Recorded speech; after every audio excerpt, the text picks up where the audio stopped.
J'imagine que tu connais l'importance du cardio pour entretenir un cœur en bonne santé. Et pour ça, tu peux faire du jogging, du vélo ou de la natation. Mais ça prend du temps. Tu n'as pas toujours le temps ni même l'envie d'en consacrer. Alors tu n'en fais pas ou bien tu en fais mais juste de temps en temps, ce qui n'est pas suffisant. Et c'est dommage parce que l'entraînement du système cardio-respiratoire ne devrait pas être optionnel. C'est indispensable pour notre santé. Et comme tu le sais, j'aime les petits hacks de santé. Certaines actions sont asymétriques, c'est-à-dire que des petits efforts réguliers peuvent apporter de très grands bénéfices. Et c'est ce dont j'ai parlé dans ma dernière vidéo, l'art du momentum. Je t'invite vraiment à la voir. Mais voilà, à mon sens, pour se bâtir un corps robuste, on n'a pas besoin d'y passer des heures. Une petite routine suffit, et c'est ce qu'on va voir. Dans cette vidéo, je te montre pourquoi 5 minutes suffisent pour renforcer le système cardio-respiratoire et comment se créer une routine simple et efficace. Alors, quels sont les bienfaits d'une routine asymétrique? Donc plus loin, je te donnerai des exemples d'exercices vraiment efficaces. Mais pour l'instant, imagine une petite séance de 5 minutes avec des sprints. Par exemple, 8 secondes de sprint à 90% de ton max, puis 20 à 30 secondes de repos. Et tu recommences jusqu'à atteindre 5 minutes. Donc dès le départ, tu donnes tout. Et là, ton corps réagit immédiatement.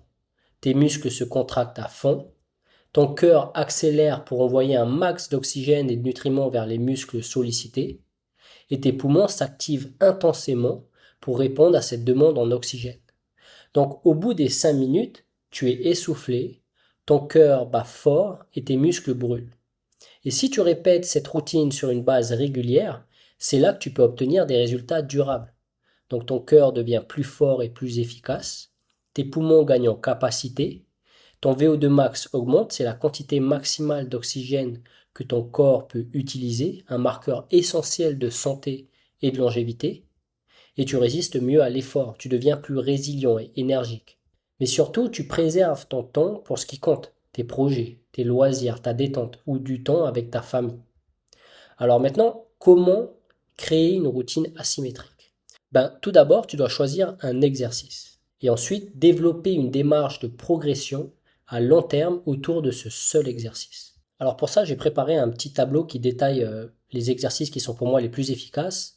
Donc on va dire que les deux les plus efficaces, ça reste le sprint et le air bike. En fait, c'est vraiment ceux qui vont apporter un max de bénéfices par rapport au temps investi. Parce que ils sont vraiment explosifs. En fait, par exemple, les sprints, ils te permettent d'être vraiment explosif et de te donner à fond, ce qui fait que tu vas vraiment solliciter ton cœur et tes poumons et ça va t'apporter un maximum de renforcement. Et pareil avec le air bike. Le air bike, le seul inconvénient, c'est que tu dois investir dans un air bike, mais ça reste vraiment efficace, surtout que ça travaille tout le corps. Donc tu travailles non seulement tes jambes en pédalant, et tu travailles aussi le tirage et la poussée. Parce qu'à chaque fois, tu vas faire des mouvements avec tes bras, donc tu vas tirer, tu vas travailler tes biceps, ton dos, et en poussant tes épaules, tes pectoraux et tes triceps. Donc tu travailles vraiment tout le corps avec le air bike. Voilà, donc ces deux exercices, ils permettent vraiment d'être explosifs et de se donner à fond de façon brutale, ce qui permet d'avoir un maximum de résultats. Après, il y a les kettlebell swing que moi j'adore. Donc je vais te mettre une petite vidéo là que tu peux regarder où je donne un exemple de comment bien faire le mouvement. Il faut vraiment être explosif. Donc moi j'adore ce mouvement.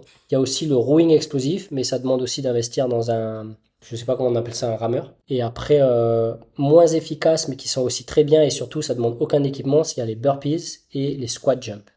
Mais après, en termes d'action asymétrique, vraiment court investissement en temps pour un maximum de bénéfices, ça reste les sprints, le air bike, les kettlebell swing avec des poids assez lourds et le rowing. Alors maintenant, au niveau du choix du temps. Donc maintenant, tu peux choisir la durée de tes entraînements. Ça peut être 5, 8 ou 12 minutes. Mais personnellement, j'aime bien quand c'est court et rapide. C'est plus facile de tout donner quand on sait que la souffrance ne va pas durer longtemps.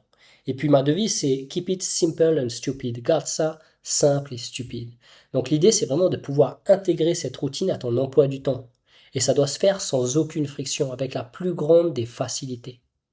Et c'est pour ça que j'aime l'idée des 5 minutes. Avec 5 minutes, c'est facile d'être régulier. Et si tu es régulier, les résultats seront là. Alors maintenant, on va parler des intervalles et progressions. L'idée, c'est que durant ta session, tu vas tout donner sur une courte durée, puis tu vas récupérer quelques secondes et tu recommences jusqu'à la fin. Donc par exemple, tu peux commencer avec 8 secondes d'effort intense et des repos de 20 à 30 secondes et ça pendant 5 minutes. Ensuite, au fil des séances, tu peux progresser vers des périodes de 12 secondes d'effort et des repos de 20 secondes par exemple. En fait, il n'y a pas vraiment de règle. Tout ce qui compte, c'est que tu aies une démarche de progression. Et au fil des semaines, tu vas pouvoir prolonger les temps d'effort, réduire les temps de repos ou être plus brutal pendant ton effort. Mais surtout, adapte l'intensité à ta forme. Inutile de forcer comme un fou au risque de te blesser. Ce qui compte, c'est pas la performance d'un jour, mais bien la régularité dans le temps. Une seule séance ne transforme pas un corps. C'est la succession de séances à travers une pratique régulière qui fait la différence. Donc voilà, avec une petite routine simple qui s'intègre facilement à ton quotidien, tu peux à la fois préserver ton temps pour ce qui compte, mais tu peux aussi prendre soin de ton cœur et le fortifier. Juste 5 minutes suffisent. Après, bien sûr, il reste recommandé de faire des activités à intensité modérée, comme des balades à vélo ou des marches. L'endurance légère est essentielle pour la santé, mais personnellement, je préfère garder ça comme des sorties spontanées, sans programme précis. Donc voilà, c'est pas obligatoire, car avec une routine de 5 minutes, tu as déjà un socle puissant pour un corps robuste et une santé qui dure. Voilà, j'espère que cette vidéo t'a plu, et si c'est le cas, tu aimeras sûrement mon guide gratuit, le guide de la clarté. Dans celui-ci, je partage des principes pour trouver la paix intérieure, mais aussi pour t'organiser afin d'accomplir en sérénité. Tu peux le télécharger juste en dessous. Et voilà, sur ce, je te souhaite une bonne journée et on se dit à bientôt pour une nouvelle vidéo. Allez, à plus.